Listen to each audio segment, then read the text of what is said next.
প্রায় শতভাগ শূন্য শুল্ক সুবিধা থাকলেও চীনের বাজারে রপ্তানি বাড়াতে পারছে না বাংলাদেশ। ব্যবসায়ী ও বিশ্লেষকরা মনে করেন এজন্য বাংলাদেশে চীনা বিনিয়োগ বৃদ্ধির কোনো বিকল্প নেই।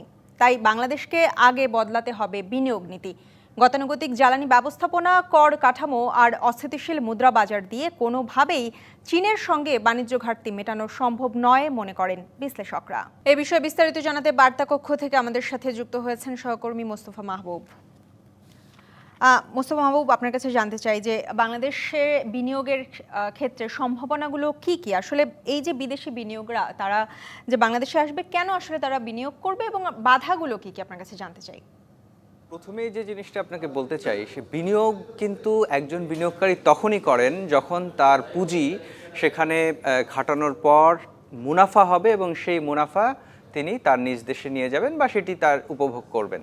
তো বাংলাদেশি বিনিয়োগের কথা যদি বলি, বিদেশি বিনিয়োগের কথা বাদই দেন, দেশীয় কোনো উদ্যোক্তা বা আপনি নিজেও যদি ব্যবসা করতে যান, সেখানে দেখবেন অনেকগুলো বাধা আছে এবং এই বাধাগুলো শুধু যে শুল্কজনিত বাধা তা নয়, অশুল্ক বাধা বলি যেটাকে আমরা, অর্থাৎ আপনি যদি এখন একটি কারখানা দিতে চান, ধরেন আপনি ঢাকার আশপাশে গাজীপুর বা নারায়ণগঞ্জ অথবা সাভার এলাকার যে শিল্পাঞ্চল, সেখানে একটি কারখানা দিতে চাচ্ছেন, সেখানে আপনাকে অনেকগুলো বাধার মুখে পড়তে হবে। অর্থাৎ আপনি এই কারখানা দেওয়ার জন্য যে জমি সংগ্রহ করতে যাবেন, সেখানে আপনি বাধার সম্মুখীন হবেন।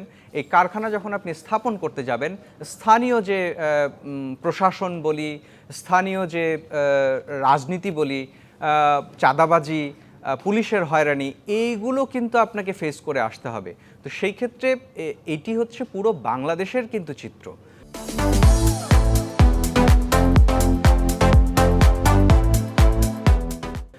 যখন আসলে একজন বিদেশি বিনিয়োগকারী আসেন, তখন তাকেও কিন্তু এগুলো মুখোমুখি হতে হয়। সেটি হচ্ছে একটি বিষয়।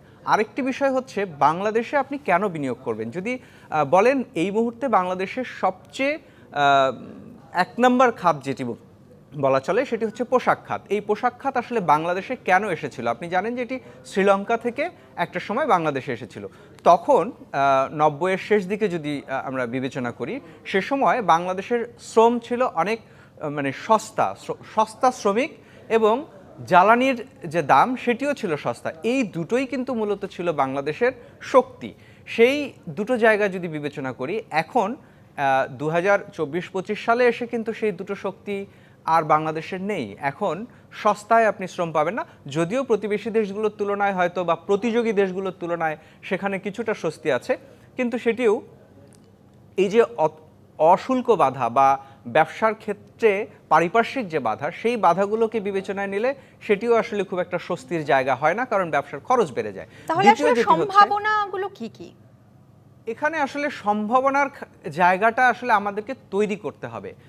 অর্থাৎ আপনি যদি কোনো বড় বিদেশি বিনিয়োগ, একটি, দুটি বা তিনটি অনেক বড় স্যামসাং বা ইন্টেলের মতো, যেমনটি প্রতিবেদনে একজন বিশেষজ্ঞ বলছিলেন, এই রকম একটা বা দুটো বড় বিনিয়োগকে আনতে হবে। এমন বড় বিনিয়োগ যেটি বিলিয়ন ডলারে বিনিয়োগ করবে এবং প্রচুর পরিমাণে কর্মসংস্থান সৃষ্টি হবে এবং তাদেরকে প্রথাগত যে পরিবেশ আছে বা স্রোতের বিপরীতে গিয়ে তাদেরকে সুবিধা দিয়ে হলেও সেখানে আনতে হবে এবং একটি সংস্কৃতি তৈরি করতে হবে।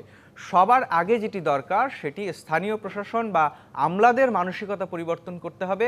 সবাইকে বিনিয়োগ যে বাড়ানো দরকার, কর্মসংস্থান বাড়ানো দরকার, এই তাড়নাটি শুধু সরকার নয়, বাংলাদেশের জনগণ, প্রশাসন এবং পুরো সামগ্রিক যে ইকোসিস্টেম, সবাইকে এই তাড়নাটি আগে অনুভব করতে হবে যে হ্যাঁ, আমার বিনিয়োগ দরকার, কারণ আমার বেকারত্ব বাড়ছে। প্রতি বছরই 20 লাখেরও বেশি মানুষ শ্রমবাজারে যুক্ত হচ্ছে, যাদের কোনো শোভন কাজের সুযোগ আমরা তৈরি করতে পারছি না।